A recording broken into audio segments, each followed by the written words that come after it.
എന്നെ കേൾക്കുന്ന പ്രിയമുള്ളവരെ, ഈ മനോഹരമായ ദിവസം അതിരാവിലെ സമയത്ത് എനിക്ക് നിങ്ങളുടെ അടുത്തേക്ക് കടന്നു വരുവാനും പ്രിയ പ്രേക്ഷകരുമായി അല്പം സംവാദിക്കുവാനും സർവശക്തനായ ദൈവം ഇടവരുത്തിയ ദൈവത്തിൻ്റെ സ്തുതിസ്തോത്രം ഞങ്ങൾ അർപ്പിക്കുന്നു.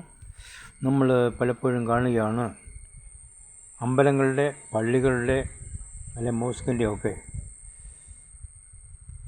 ഭണ്ഡാരങ്ങളെ കുത്തി തുറക്കുന്നു, മോഷണങ്ങൾ നടത്തുന്നു എന്നുള്ളത് ഒരുപറ്റം ആളുകളെ പലപ്പോഴും പിടിക്കാറുണ്ട്. മോഷണം നടത്തുന്നത് അവർ പ്രാർത്ഥിച്ചുമ്പോഴാണ് ഈ മോഷണം നടത്തുന്നത്, ശരിയാണ്.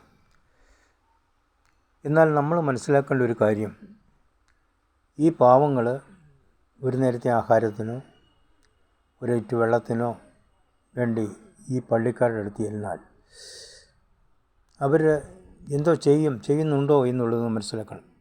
അപ്പോൾ ഇവർ മോഷണം നടത്തുന്നു, അവർ ദൈവത്തോട് പ്രാർത്ഥിച്ചിട്ടാണ് നടത്തുന്നത്, ചിലപ്പോൾ പിടിക്കുന്നു, ശരിയാണ്, തെറ്റാണ് ചെയ്യുന്നത്, അതൊരിക്കലും പാടില്ലതാണ്.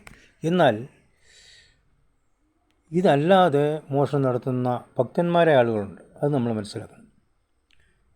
പള്ളിയിൽ പുരോഹിതവർക്കും സന്യാസി ആശ്രമത്തിൽ സന്യാസി വീരന്മാർ, മതപുരോഹിതന്മാർ, മതപണ്ഡിതന്മാർ, രാഷ്ട്രീയ നേതാക്കന്മാരൊക്കെ മോഷണം നടത്തുന്നുണ്ട്. അവരെ ആരാ പിടിക്കാത്തത്? അതെന്തുകൊണ്ട് പിടിക്കുന്നില്ല? കാരണം അവർ അറിഞ്ഞുകൊണ്ട് ദൈവത്തിൻ്റെ മുതൽ കൈക്കലാക്കുന്നു, ഇവരാരും കാണാതെ കൈക്കലാക്കുന്നു. ഇങ്ങനെ വ്യത്യാസമുള്ളൂ. അതുകൊണ്ട് എല്ലാവരും മോഷണക്കാരാണ് എന്ന് ഞാൻ പറയുന്നില്ല, പക്ഷേ ഭൂരിഭാഗം ആളുകളും മോഷണക്കാരാണ്. ഇവരെയും പിടിക്കണം.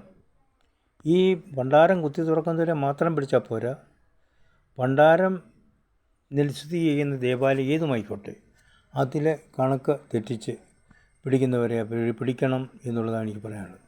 കാരണം അതിനുവേണ്ടി നമ്മൾ അകമഴിഞ്ഞ് പരിശ്രമിക്കുകയും ചിന്തിക്കുകയും ചെയ്യണം എന്നുള്ളതാണ് പറയാനുള്ളത്. അതുകൊണ്ട് മോഷണം ദേവാലയങ്ങളിൽ രണ്ട് തരത്തിൽ നടത്തുന്നുണ്ട്. ഭണ്ഡാരം കുത്തി തുറന്ന് മോഷണം നടത്തുന്നവരുണ്ട്, അല്ലാതെ നടത്തുന്നവരുണ്ട്. അവരെ നമ്മൾ മനസ്സിലാക്കണം. അവരെയും നിയമത്തിന് മുമ്പിൽ കൊണ്ടുവരുവാനായിട്ട് സഭാ നേതാക്കന്മാരും പള്ളി പ്രമാണികളും അല്ലെങ്കിൽ പള്ളിയിലെ പ്രധാനപ്പെട്ട ആളുകളും പുരോഹിതവർഗം തന്നെ മോഷ്ടിച്ചെടുത്താൽ അവരെയും പിടിക്കണം. എല്ലാവരെയും സമൂഹത്തിൽ കൊണ്ടുവന്ന് അവരെ കാണിക്കണം എന്നുള്ളതാണ് എനിക്ക് പറയാനുള്ളത്. എൻ്റെ പേര് baby Malassery. Thank you very much.